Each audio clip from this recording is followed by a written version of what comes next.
ಎಲ್ಲರಿಗೂ ನಮಸ್ಕಾರ. ಶ್ರೀ ಸಂತೋಷ್ ಪಾಟೀಲ್ ಅಭಿಮಾನಿಗಳ ಬಳಗದ ವತಿಯಿಂದ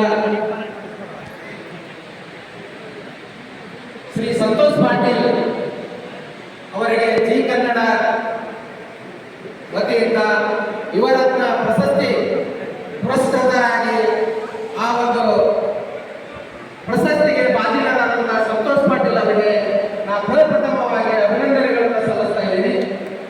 ಅದೇ ರೀತಿಯಾಗಿ ಅವರಿಗೆ ಪ್ರಶಸ್ತಿ ನೀಡಿದಂತ ಜಿ ಕನ್ನಡ ಮಾಧ್ಯಮದವರಿಗೆ ಕೂಡ ನಾನು ಧನ್ಯವಾದಗಳನ್ನು ಅರ್ಪಿಸಲಿಕ್ಕೆ ಪ್ರಯತ್ನ ಮಾಡ್ತಾ ಇದ್ದೀನಿ. ಈ ಒಂದು ಕಾರ್ಯಕ್ರಮದ ದಿವ್ಯ ಸಾನ್ನಿಧ್ಯ ವಹಿಸಿದಂತ ಪರಮ ಪೂಜ್ಯ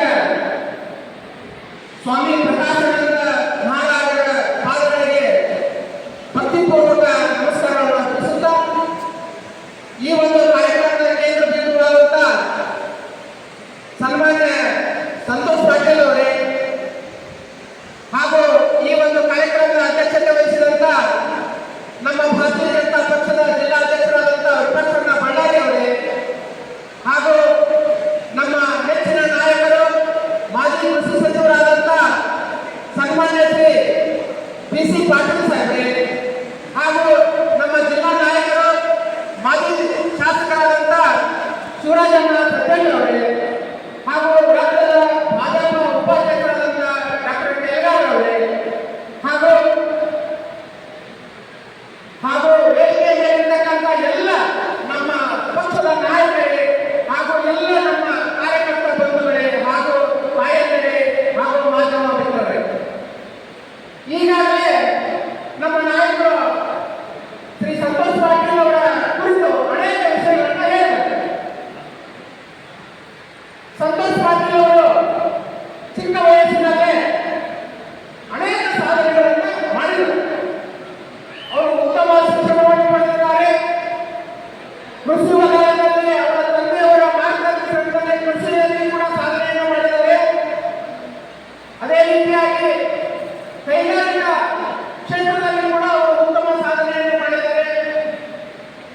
ಹಾಗೂ ಸಾಮಾಜಿಕ ಕ್ಷೇತ್ರಗಳಲ್ಲಿ ಕೂಡ ಅವರು ಉತ್ತಮ ಸಾಧನೆಯನ್ನು ಮಾಡಿದ್ದಾರೆ.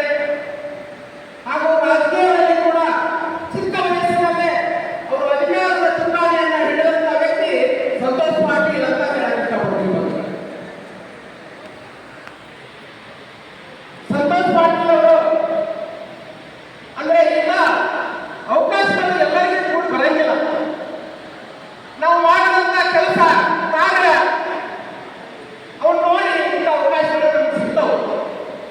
ಇನ್ನೊಂದು ವಿಷಯ, ಈಗ ಬೆಳಗಾವಿಯಲ್ಲಿ ಕಟ್ಟಿದಂತ ವಿಧಾನಸಭೆ ಅಲ್ಲ, ವಿಧಾನಸಭೆಗೆ ನಮ್ಮ ಸಂತೋಷ್ ಪಾಟೀಲ್ ಅವರ ಏನ ಫ್ಯಾಕ್ಟರಿ ಸ್ಯಾಂಡ್ ಕಟ್ಟಿದ್ದು ಅದು ವಿಧಾನಸಭೆ ಕೂಡ ಒಂದು ಮುಸ್ಲಿಂ ಜನರು ಕೂಡ ಸಂತೋಷ್ ಪಾಟೀಲ್ ಅಂತ ಹೇಳಕ್ಕಿಲ್ಲ.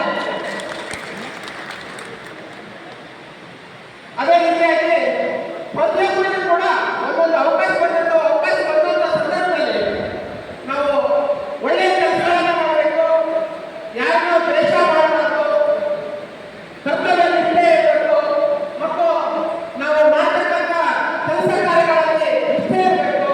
ಅವಾಗ ಭಗವಂತ ನಮಗೆ ಎಲ್ಲರೂ ಕೊಡ್ತಾಕಂತ ಹೇಳಕ್ಕೆ ಇಷ್ಟಪಡ್ತೀವಿ ಬಂಧುಗಳೇ. ಯಾಕಂದ್ರೆ ನಾವು ಮನುಷ್ಯ ಜೀವನ ಶಾಶ್ವತ, ನಾವು ಎಷ್ಟು ದಿವಸ ಇರ್ತೀವೋ ಏನೋ ಗೊತ್ತಿಲ್ಲ. ಆದ್ರೆ ಇರುವಂತ ದಿವಸ ಒಳ್ಳೆ ಕೆಲಸ ಮಾಡಬೇಕು, ಒಳ್ಳೆ ಮಾರ್ಗದಲ್ಲಿ ನಡೀಬೇಕು. ಅಂದ್ರೆ ಭಗವಂತ ನಮ್ಗೆ ಯಾವ ರೂಪದಲ್ಲಾದ್ರೂ ನಮ್ಗೆ ಒಳ್ಳೇದು ಮಾಡ್ತಾನೆ. ನಾವು ಏನು ಬಿಡ್ತೀವಿ ಅದನ್ನು ಬೆಳಿತೀವಿ. ಜೋಳ ಬಿಡ್ತೀವಿ, ಗೋಧಿ ಬಳಿ ಬೆಳೆಯೋಕ್ಕಾಗಲ್ಲ. ಗೋಧಿ ಬಿಡ್ತೀವಿ, ಜೋಳ ಬಳಿ ಬೆಳೆಯೋಕ್ಕಾಗಲ್ಲ. ಒಳ್ಳೇದು ಮಾಡಿದ್ರೆ ನಮ್ಗೆ ಒಳ್ಳೇದಾಗುತ್ತೆ, ಕೆಟ್ಟದ್ದು ಮಾಡಿದ್ರೆ ನಮ್ಗೆ ಕೆಟ್ಟದ್ದಾಗುತ್ತೆ. ಹಾಗಾಗಿ ಈ ಒಂದು ಸಂದರ್ಭದಲ್ಲಿ ನನಗೆ ಮಾತಾಡಲಿಕ್ಕೆ ಅವಕಾಶ ಮಾಡಿಕೊಟ್ಟಂತ ಎಲ್ಲ ವೇದಿಕೆಯಲ್ಲಿರ್ತಕ್ಕಂಥ ಎಲ್ಲ ಗಣ್ಯಮಾನ್ಯರಿಗೂ ಹಾಗೂ ಇಂಥ ಒಂದು ಅವಕಾಶಗಳು ಸಂತೋಷ್ ಕುಮಾರ್ ಪಾಟೀಲ್ ಅವರಿಗೆ ಇನ್ನೂ ಹೆಚ್ಚಿನ ಒಂದು ಅವಕಾಶಗಳು ಸಿಗಲಿ ಅಂತ ಹೇಳಿ ಈ ಸಂದರ್ಭದಲ್ಲಿ ನನಗೆ ಮತ್ತೊಮ್ಮೆ ಅವಕಾಶ ಕೊಟ್ಟಂತ ಎಲ್ಲರಿಗೂ ಬಂದು ನನ್ನ ಮಾತನ್ನು ಮುಗಿಸುತ್ತೇನೆ. ಜೈ ಹಿಂದ್, ಜೈ ಕರ್ನಾಟಕ. ಧನ್ಯವಾದಗಳು ಕವಿ ಸಿದ್ದಪ್ಪ ಯಾಮಣ್ಣನವರಿಗೆ ಗೌರವ ಸಮರ್ಪಣೆ.